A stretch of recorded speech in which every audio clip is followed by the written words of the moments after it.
আর একটা খাবারের কথা বলি আপনাদেরকে, ব্রেইন বুস্টার।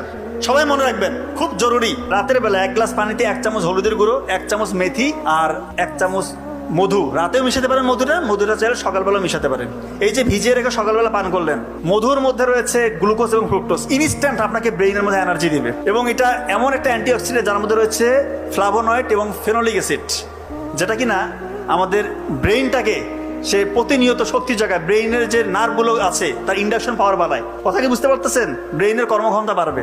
হলুদের গুঁড়ো, এটা একটা অ্যান্টি ইনফ্লামেটরি এজেন্ট, এটা আমাদের ব্রেইনটাকে সুরক্ষা দেয়, নিউরনগুলোকে সাপোর্ট দেয়, নিউরনকে ধ্বংসের হাত থেকে রক্ষা করে। এবং BDNF, brain drive neurotrophic factor, এইটা রয়েছে, এটা এক ধরনের প্রোটিন, এটা রয়েছে হলুদের গুঁড়োর মধ্যে।